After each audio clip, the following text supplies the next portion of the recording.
Good day mga kabicoming. For today's short video, maglo-long ride po tayo mula San Carlos City, Pangasinan hanggang sa bahay ng utol ko sa Malolos, Bulacan. Ito ay aabutin din ng mga 155 kilometers. But this time, gravel bike naman ang dadalhin natin. Naibahagi ko na po noon kung ano ang dapat nating kainin the day before our long ride bilang preparation. Pero sa araw ng long ride, ano ang dapat nating kainin at paano natin ito dapat kainin in such a way na hindi tayo basta-basta nauubusan ng energy. Yan po ang pag-uusapan natin sa short video na to. Bagong lahat, shoutout at salamat po sa ating mga kapwa content creators at subscribers na sina Lito Ramirez, Rachel, Dalmasio Osana Vlog, Mark Raven Dillera, Kahel Cruz, Herson Manlapig, MJCV, Benjamin Barsolaso, Hustler Vibe, Mylene Selly, at kay Odek Mercado at sa kanyang grupong Pachakero Boys of Bautista, Pangasinan. Sa mga nais mong magpa-shoutout, just comment down below a hashtag shoutout, and you can also message me sa aking Facebook page, Becoming Siklista. Maraming nagpapayo na kapag papadyak daw tayo, dapat maraming high carbohydrate foods ang dapat nating kainin sa almusal bago tayo mag-ride. Halimbawa, long silog at extra rice or extra pandesal. O yung iba, 4 na pandesal lang at kape, okay na sila doon. High carb din naman yan. At yung iba, lugaw lang at saging, okay na. Ang mga pagkain ito ay tiyak na magbibigay sa iyo ng energy dahil high in carbohydrates ang mga pagkain ito. Ang mga breakfast na ito ay magpapataas ng iyong glucose level after mong kumain para meron kang energy sa pagpadyak. Magagamit mo agad ang energy na ito in about 30 minutes after mong kainin ang mga ito. Mabilis lang dahil mataas ang glycemic index ng mga pagkain ito. Mas mataas ang glycemic index ng pagkain, mas mabilis nitong mapapataas ang iyong blood glucose. Subalit, yan nga ang problema. Foods with high glycemic index will give you a glucose spike. Ano ba yung glucose spike? Ito yung bigla ang pagtaas ng iyong blood glucose na talaga namang magbibigay sa iyo ng high energy. Subalit matapos ang isang oras or less, bigla na lang babagsak ang energy level mo. No problem yan kung short ride lang naman. Paano kung long ride? Nakaka 20 kilometers ka pa lang, pagod ka na. Problema yan. Ang pwede mong gawin ay kumain ng high carb foods habang pumapadyak para magkaroon ka ng series of glucose spikes. Well, kaya kong gawin yan pero hindi ako komportableng kumakain habang pumapadyak. At ang tanong, healthy ba sa tao ang pagkakaroon ng madalos na glucose spike? Sasagutin po natin yan mamaya. So paano ba natin masusolusyonan ang problemang ito ng glucose spike o yung biglang pagtaas ng energy at bigla rin pagbagsak? Dahil nga long ride ang gagawin natin, ang gusto natin ay yung energy supply na tumatagal ng ilang oras. So paano natin maiwasan ang glucose spike at paano natin magagawang pababain at pahabain ang kurba ng ating blood glucose level para meron tayong pang matagalang energy? Madali lang yan. Ang kailangan lang natin ay kaunting pagbabago sa ating pagkain at kung paano natin ito kakainin. Tignan natin itong long silog with kamatis with extra rice or banana. Just make sure lang na yung longganisa ninyo ay hindi matamis. Yan ang tamang kainin. Subalit, kakainin natin yan sa tamang pagkakasunod-sunod. Una ay kakainin ko muna yung vegetables at protein. So kakainin ko muna ng sabay yung itlog at kamatis at longganisa. Sa longganisa siguro ay magtitira lang ako ng isa. Matapos kong kainin ng itlog, kamatis at longganisa, ay kakainin ko naman yung nag-iisang maliit na longganisa at kanin. Then, saging for dessert. Sa ganitong paraan ng pagkain, mapapababa natin yung glycemic index ng breakfast na ito kahit marami itong carbohydrates. Therefore, yung conversion ng carbohydrate into glucose ay hindi ganun kabilis. And therefore, hindi tayo magkakaroon ng glucose spike. Isa pang halimbawa ng meal ay itong madalas kong kainin sa aking breakfast. Omelette, beef chili without beans, wheat bread, cheese, at hopya.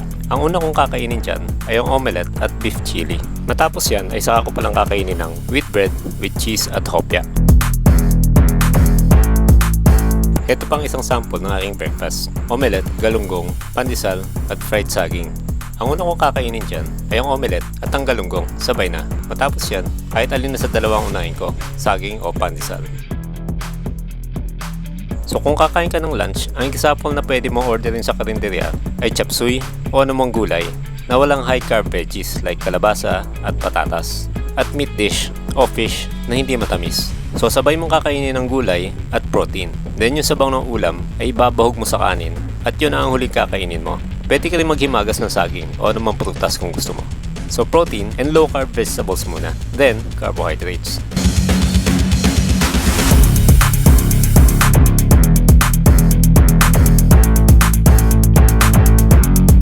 Paano naman kung snack lang gusto mong kainin at hindi regular meal? Ganun din.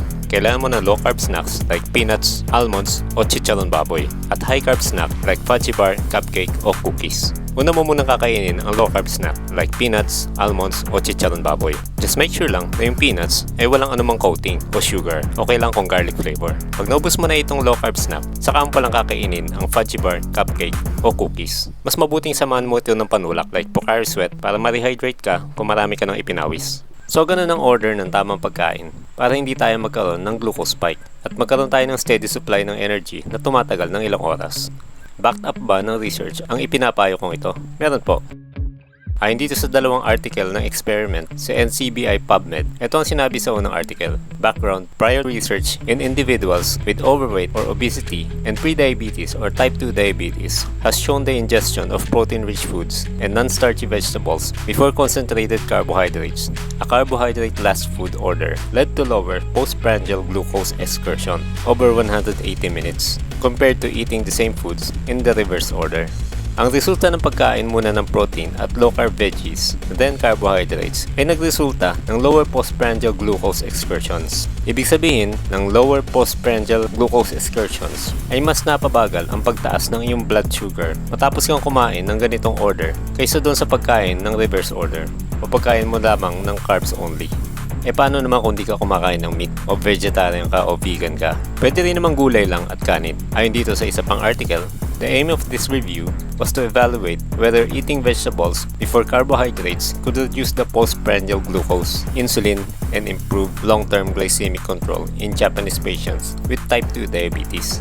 We studied the effect of eating vegetables before carbohydrates on postprandial plasma glucose, insulin, and glycemic control for 2.5 years in patients with type 2 diabetes. The postprandial glucose and insulin levels decreased significantly when the patients ate vegetables before carbohydrates compared to the reverse regimen, and the improvement of glycemic control was observed for 2.5 years. Ayon dito sa experiment nila, ganun din ang effect ng gulay lang at walang meat, then carbohydrates. Magiging mabagal pa rin ang pagtaas ng iyong blood glucose sa ganitong diskarte ng pagkain.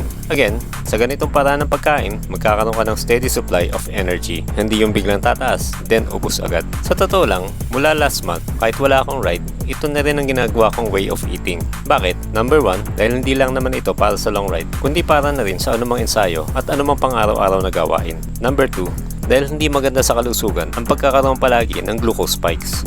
Ayon dito sa isang article sa MD Anderson Cancer Center, too much sugar in your blood makes it thick and syrupy, which is not good. Imagine how much extra work that is for your heart as it tries to pump goopy blood around your body. In the short term, a spike in your blood sugar will cause sugar rush, followed by a sugar crash. Then all the cravings and lethargy will go along with that. In the long term, repeated spikes in your blood sugar can cause heart problems, kidney problems, problems with eyesight, and nerve issues like neuropathy, where you lose feelings in fingers and toes. Ang glucose spike din ay mabilis magpatanda dahil palagi ka nagkakaroon ng tinatawag na glycation. Ayon sa isang French book author at biochemist na si Jesse Inchauspé, itong glycation na ito ay para kang niluluto from the inside. Pinapatanda nito ang iyong balat at ang iyong mga organs. Kaya ipinapayo rin niya ang tamang way of eating.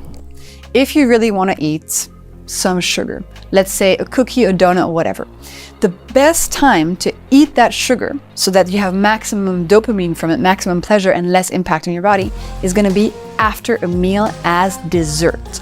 You want to always avoid eating sugar on an empty stomach and always avoid eating sugar in the morning. Okay? Really? So, yes. So breakfast should be savory.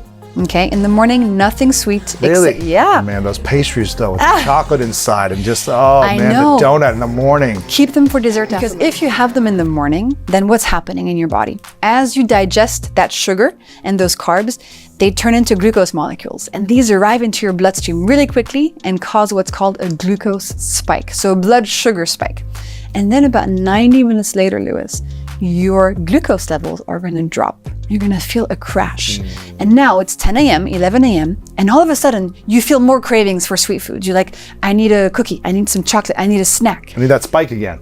And then you spike again, and then all day you're on a roller coaster where you feel addicted to sugar. So you want to avoid that from happening. The way you do it is have sugar after a meal as dessert, never on an empty stomach, never as a snack. You eat something first, before you have the sugar. By a 2018 study done in people without diabetes.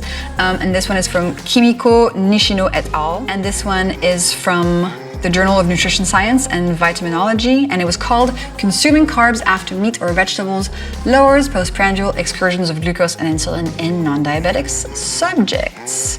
So the importance of food order also applies in people who do not have diabetes. This can help them prevent diabetes, which is super important because it's a massive global epidemic, but also just feel better, have steadier energy, fewer cravings for chocolate and cookies all the time, better sleep, better skin, better hormones. Whether you have type 2 diabetes or you don't, this food order is an incredibly simple place to start. And it's very powerful. This is massive, guys. It means that if you have type 2 diabetes, simply going on a diet might not actually be the solution. You need to be looking deeper and understand the molecules and the functioning of the food that you're eating. And eating your food in the right order, taking advantage of that fiber first, and actually lowering your glucose spikes in that way is a very important key to start with. So yun, malaking tulong din pala para sa mga non-diabetics. Dahil sa ganitong way of eating, napiprevent daw ang pagkakaroon ng diabetes.